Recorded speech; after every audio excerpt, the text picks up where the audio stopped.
ओम शांति। आज बाबा के 18 फरवरी के महावाक्य है। बाबा ने कहा, मीठे बच्चे, तुम्हारी फर्ज अदाई है घर घर में बाप का पैगाम देना। कोई भी हालत में युक्ति रचकर बाप का परिचय हरेक को अवश्य दो। प्रश्न है, तुम बच्चों को किस एक बात का शौक रहना चाहिए? उत्तर है, जो नई नई पॉइंट्स निकलती हैं उनको अपने पास नोट करने का शौक रहना चाहिए, क्योंकि इतनी सब पॉइंट्स याद रहना मुश्किल है। नोट्स लेकर फिर कोई को समझाना है, ऐसे भी नहीं कि लिखकर फिर कॉपी पड़ी रहे। जो बच्चे अच्छी रीति समझते हैं उन्हें नोट्स लेने का बहुत शौक रहता है। गीत है, लाख जमाने वाले। ओम शांति। मीठे मीठे रूहानी बच्चों ने गीत सुना। रूहानी बच्चे ये अक्षर एक बाप ही कह सकते हैं। रूहानी बाप बिगर कभी कोई किसको रूहानी बच्चे कह नहीं सकते। बच्चे जानते हैं सब रूहों का एक ही बाप है। हम सब भाई भाई हैं, गाते भी हैं ब्रदरहुड। फिर भी माया की प्रवेशता ऐसी है जो परमात्मा को सर्वव्यापी कह देते हैं तो फादरहुड हो पड़ता है। रावण राज्य पुरानी दुनिया में ही होता है, नई दुनिया में राम राज्य अथवा ईश्वरीय राज्य कहा जाता है। ये समझने की बातें हैं। दो राज्य जरूर है, ईश्वरीय राज्य और आसुरी राज्य। नई दुनिया और पुरानी दुनिया। नई दुनिया जरूर बाप ही रचते होंगे। इस दुनिया में मनुष्य नई दुनिया और पुरानी दुनिया को भी नहीं समझते हैं, गोया कुछ नहीं जानते हैं। तुम भी कुछ नहीं जानते थे, बेसमझ थे।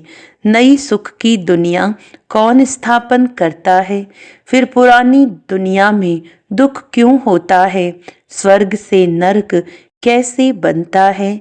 ये किसको भी पता नहीं है। इन बातों को तो मनुष्य ही जानेंगे ना। देवताओं के चित्र भी हैं तो जरूर आदि सनातन देवी देवताओं का राज्य था, इस समय नहीं है। ये है प्रजा का प्रजा पर राज्य। बाप भारत में ही आते हैं। मनुष्यों को ये पता नहीं है कि शिव बाबा भारत में आकर क्या करते हैं। अपने धर्म को ही भूल गए हैं।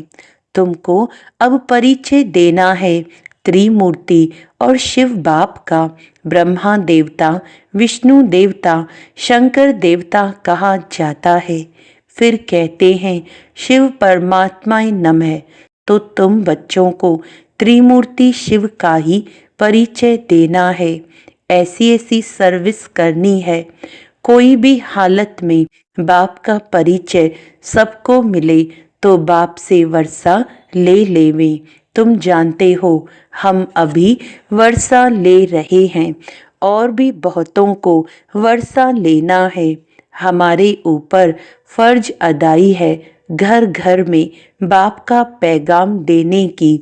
वास्तव में मैसेंजर एक बाप ही है। बाप अपना परिचय तुमको देते हैं, तुमको फिर औरों को बाप का परिचय देना है, बाप की नॉलेज देनी है। मुख्य है त्रिमूर्ति शिव। इनका ही कोर्ट ऑफ आर्म्स भी बनाया है। गवर्नमेंट इनका यथार्थ अर्थ नहीं समझती है। उसमें चक्र भी दिया है, चरखे मिसल, और उसमें फिर लिखा है सत्यमेव जयते। इनका अर्थ तो निकलता नहीं। ये तो संस्कृत अक्षर है। अब बाप तो है ही ट्रुथ। वह जो समझाते हैं उससे तुम्हारी विजय होती है सारे विश्व पर। बाप कहते हैं मैं सच कहता हूँ, तुम इस पढ़ाई से सच सच नारायण बन सकते हो। वो लोग क्या क्या अर्थ निकालते हैं वह भी उनसे पूछना चाहिए। बाबा तो अनेक प्रकार से समझाते हैं। जहाँ जहाँ मेला लगता है वहाँ नदियों पर भी जाकर समझाओ, पतित पावन गंगा तो हो नहीं सकती, नदियाँ सागर से निकली हैं, वह है पानी का सागर, उनसे पानी की नदियाँ निकलती हैं। ज्ञान सागर से ज्ञान की नदियाँ निकलेंगी। तुम माताओं में अब ज्ञान है, गौमुख पर जाते हैं, उनके मुख से पानी निकलता है। समझते हैं ये गंगा का जल है। इतने पढ़े लिखे मनुष्य समझते नहीं कि यहाँ गंगा जल कहाँ से निकलेगा। शास्त्रों में है कि बाण मारा और गंगा निकल आई। अब यह तो है ज्ञान की बातें, ऐसे नहीं कि अर्जुन ने बाण मारा और गंगा निकल आई। कितना दूर दूर तीर्थों पर जाते हैं, कहते हैं शंकर की जटाओं से गंगा निकली, जिसमें स्नान करने से मनुष्य से परी बन जाते हैं, मनुष्य से देवता बन जाते। ये भी परी मिसल है ना। अब तुम बच्चों को बाप का ही परिचय देना है, इसीलिए बाबा ने ये चित्र बनवाए हैं। त्रिमूर्ति शिव के चित्र में सारी नॉलेज है। सिर्फ उन्हों के त्रिमूर्ति के चित्र में नॉलेज देने वाले शिव का चित्र नहीं है, नॉलेज लेने वाले का चित्र है।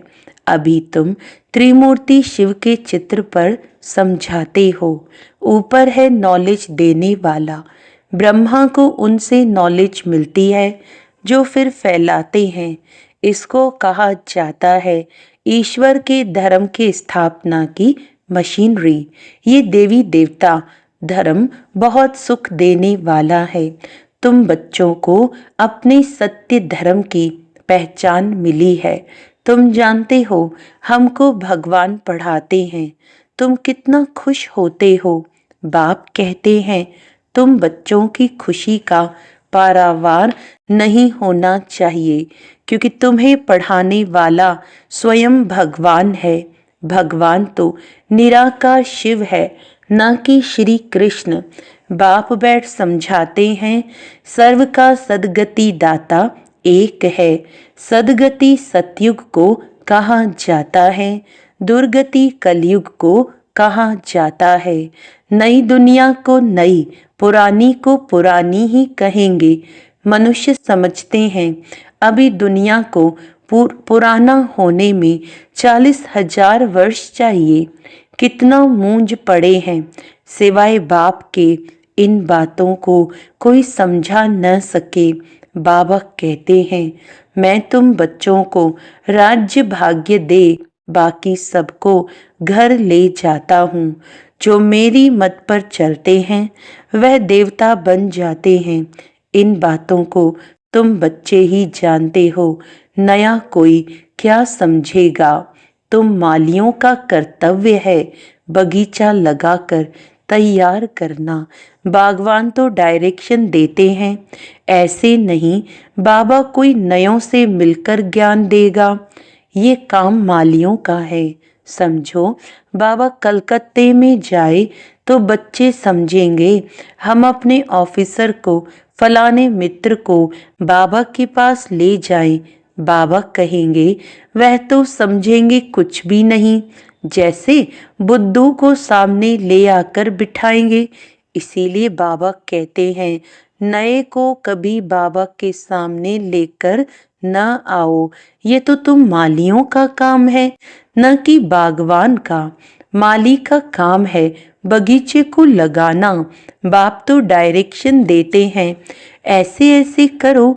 इसीलिए बाबा कभी नयों से मिलता नहीं है, परंतु कहाँ मेहमान होकर घर में आते हैं तो कहते हैं दर्शन करें।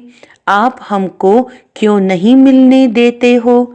शंकराचार्य आदि पास कितने जाते हैं। आजकल शंकराचार्य का बड़ा मर्तबा है, पढ़े लिखे हैं फिर भी जन्म तो विकार से ही लेते हैं ना। ट्रस्टी लोग गद्दी पर कोई को भी बिठा देते हैं। सबकी मत अपनी अपनी है, बाप खुद आकर बच्चों को अपना परिचय देते हैं कि मैं कल्प कल्प इस पुराने तन में आता हूँ। यह भी अपने जन्मों को नहीं जानते हैं। शास्त्रों में तो कल्प की आयु ही लाखों वर्ष लगा दी है। मनुष्य तो इतने जन्म ले नहीं सकते हैं, फिर जानवर आदि की भी योनियां मिलाकर 84 लाख बना दी हैं। मनुष्य तो जो सुनते हैं सब सत सत करते रहते हैं। शास्त्रों में तो सब है भक्ति मार्ग की बातें। कलकत्ते में देवियों की बहुत शोभावान सुंदर मूर्तियां बनाते हैं, सजाते हैं, फिर उनको डुबो देते हैं। यह भी गुड़ियों की पूजा करने वाले बेबीज ही ठहरे, बिल्कुल इनोसेंट। तुम जानते हो ये है नर्क। स्वर्ग में तो अथाह सुख थे। अभी भी कोई मरता है तो कहते हैं फलाना स्वर्ग पधारा, तो जरूर कोई समय स्वर्ग था, अब नहीं है। नर्क के बाद फिर जरूर स्वर्ग आएगा। इन बातों को भी तुम जानते हो। मनुष्य तो रिंचक भी नहीं जानते, तो नया कोई बाबा के सामने बैठ क्या करेंगे। इसीलिए माली चाहिए जो पूरी परवरिश करे। यहाँ तो माली भी ढेर के ढेर चाहिए। मेडिकल कॉलेज में कोई नया जाकर बैठे तो समझेगा कुछ भी नहीं। ये नॉलेज भी है नई। बाप कहते हैं मैं आया हूँ सबको पावन बनाने। मुझे याद करो तो पावन बन जाएंगे। इस समय सब हैं तमो प्रधान आत्माएं। तब तो कह देते आत्मा सो परमात्मा, सब में परमात्मा है। तो बाप थोड़े ही बैठ ऐसों से माथा मारेगा। यह तो तुम मालियों का काम है, कांटों को फूल बनाना। तुम जानते हो भक्ति है रात, ज्ञान है दिन, गाया भी जाता है ब्रह्मा का दिन, ब्रह्मा की रात। प्रजापिता ब्रह्मा के तो जरूर बच्चे भी होंगे ना। कोई को इतना भी अक्ल नहीं जो पूछे कि इतने ब्रह्मा कुमार कुमारियां हैं, इनका ब्रह्मा कौन है। अरे प्रजापिता ब्रह्मा तो मशहूर है, उन द्वारा ही ब्राह्मण धर्म स्थापन होता है। कहते भी हैं ब्रह्मा देवताय नमः। बाप तुम बच्चों को ब्राह्मण बनाए फिर देवता बनाते हैं। जो नई नई पॉइंट्स निकलती हैं उनको अपने पास नोट करने का शौक बच्चों में रहना चाहिए। जो बच्चे अच्छी रीति समझते हैं उन्हें नोट्स लेने का बहुत शौक रहता है। नोट्स लेना अच्छा है क्योंकि इतनी सब पॉइंट्स याद रहना मुश्किल है। नोट्स लेकर फिर कोई को समझाना है, ऐसे नहीं कि लिखकर फिर कॉपी पड़ी रहे। नई नई पॉइंट्स मिलती रहती हैं तो पुरानी पॉइंट्स की कॉपियां पड़ी रहती हैं। स्कूल में भी पढ़ते जाएंगे, पहले दर्जे वाली किताब पड़ी रहती है। जब तुम समझाते हो तो पिछाड़ी में समझाओ कि मन मना भव। बाप को और सृष्टि चक्र को याद करो। मुख्य बात है मामेकम याद करो। इसको ही योग अग्नि कहा जाता है। भगवान है ज्ञान का सागर, मनुष्य है शास्त्रों का सागर। बाप कोई शास्त्र नहीं सुनाते हैं, वह भी शास्त्र सुनाए तो बाकी भगवान और मनुष्य में फर्क क्या रहा। बाप कहते हैं इन भक्ति मार्ग के शास्त्रों का सार मैं तुमको समझाता हूँ। वह मुरली बजाने वाले सर्प को पकड़ते हैं तो उसके दांत निकाल देते हैं। बाप भी विष पिलाना तुमसे छुड़ा देते हैं। इसी विष से ही मनुष्य पतित बने हैं। बाप कहते हैं इनको छोड़ो, फिर भी छोड़ते नहीं हैं। बाप गोरा बनाते हैं फिर भी गिरकर काला मुंह कर देते हैं। बाप आए हैं तुम बच्चों को ज्ञान चिता पर बिठाने। ज्ञान चिता पर बैठने से तुम विश्व के मालिक जगत जीत बन जाते हो। अच्छा, मीठे मीठे सिक्की लदे बच्चों प्रति माता पिता बाप दादा का याद प्यार और गुड मॉर्निंग। रूहानी बाप की रूहानी बच्चों को नमस्ते। हम रूहानी बच्चों की रूहानी बाप दादा को याद प्यार गुड मॉर्निंग। नमस्ते नमस्ते नमस्ते जी। धारणा के लिए मुख्य सार है, सदा खुशी रहे कि हम सत्य धर्म की स्थापना के निमित्त हैं। स्वयं भगवान हमें पढ़ाते हैं। हमारा देवी देवता धर्म बहुत सुख देने वाला है। माली बन कांटों को फूल बनाने की सेवा करनी है। पूरी परवरिश कर फिर बाप के सामने लाना है। मेहनत करनी है। वरदान है, पुरानी देह और दुनिया को भूलने वाले बाप दादा के दिल तख्त नशीन भव। संगम युगी श्रेष्ठ आत्माओं का स्थान है ही बाप दादा का दिल तख्त। ऐसा तख्त सारे कल्प में नहीं मिल सकता। विश्व के राज्य का व स्टेट के राज्य का तख्त तो मिलता रहेगा, लेकिन यह तख्त नहीं मिलेगा। ये इतना विशाल तख्त है जो चलो फिरो खाओ सो, लेकिन सदा तख्त नशीन रह सकते हो। जो बच्चे सदा बाप दादा के दिल तख्त नशीन रहते हैं, वे इस पुरानी देह व देह की दुनिया से विस्मृत रहते हैं। इसे देखते हुए भी नहीं देखते। स्लोगन है, हद के नाम मान शान के पीछे दौड़ लगाना, अर्थात परछाई के पीछे पड़ना।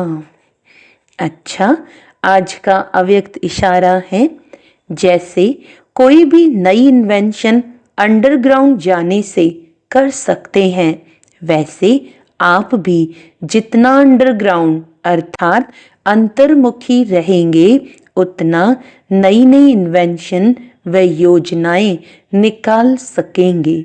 अंडरग्राउंड रहने से एक तो वायुमंडल से बचाव हो जाएगा, दूसरा एकांत प्राप्त होने के कारण मनन शक्ति भी बढ़ेगी, तीसरा कोई भी माया के विघ्नों से सेफ्टी का साधन बन जाता है। अच्छा, ओम शांति।